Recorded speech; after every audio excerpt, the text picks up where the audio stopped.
Bom, pessoal, nesse vídeo nós vamos falar da função cosseno.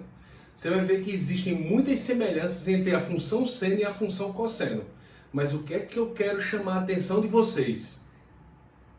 Diferencie o gráfico. Aprenda a diferenciar o comportamento do gráfico da função seno e o comportamento do gráfico da função cosseno. Vem cá.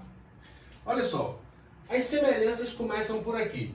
A função cosseno é uma função de R em R, ou seja, tem domínio real e contradomínio também real, definida por f de x igual a cosseno de x. Ponto. Então, y é igual a cosseno de x. Tranquilo? Aqui nós temos a representação em forma de conjunto, né? Você tem um conjunto domínio de onde parte a flecha. Aqui você tem um valor de x que está associado ao y correspondente, que é o cosseno de x.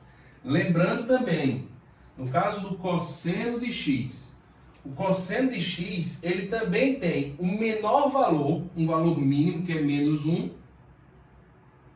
Então, o cosseno de x ele tem que ser maior que menos 1 e tem que ser menor do que 1.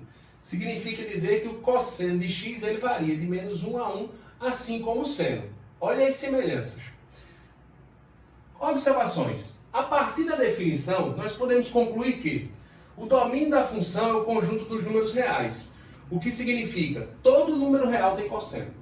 Todo número real está associado a um cosseno. Imagem da função em decorrência.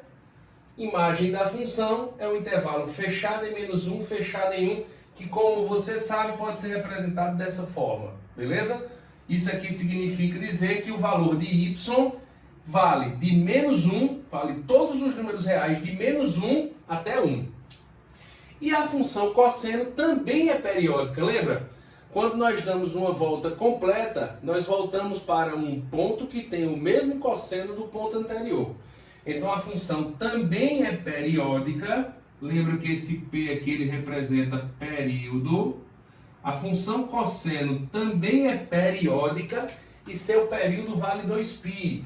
O que é que significa, pessoal? A cada 2π radianos, a cada volta, o valor de cosseno se repete. Beleza? E o gráfico? O gráfico também é muito parecido com a função seno, só que obviamente tem suas diferenças. Eu quero que justamente você fique atento para essas diferenças e saiba diferenciar um do outro. Então vamos lá. Primeiro, eu vou colocar aqui como apoio um ciclo trigonométrico, para a gente só apontar para quem tiver alguma dúvida. Mas de qualquer forma você tem um que você construiu em sala. Então se puder, fique com ele. Lembra que aquilo ali é uma ferramenta para te auxiliar e vai auxiliar aqui também. Veja, aqui nós teríamos o ciclo trigonométrico. Lembra que o eixo horizontal é o eixo dos cossenos.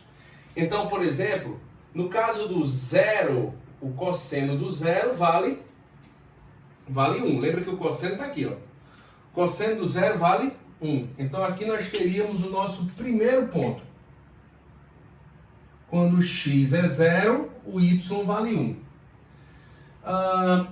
Próximo ponto seria o π sobre 2.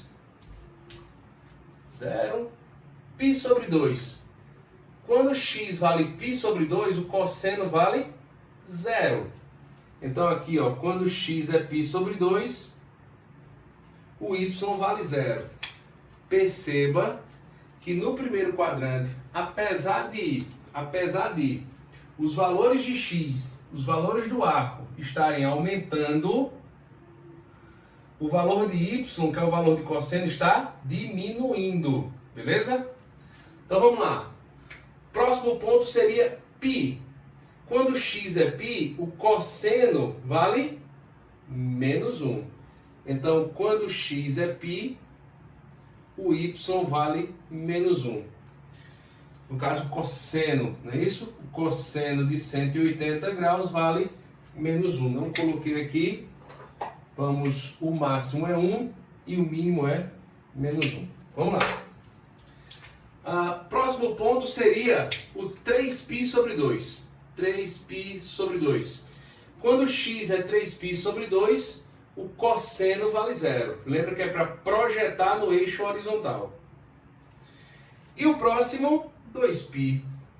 Quando x vale 2π, quando x é 360, o y vale 1.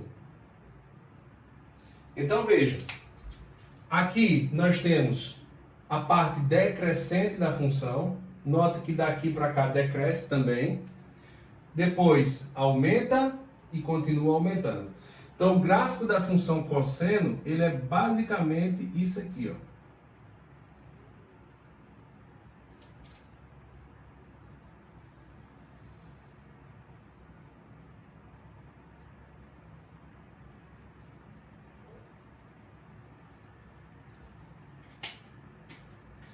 Como você sabe, ele continua para cá e continua para cá.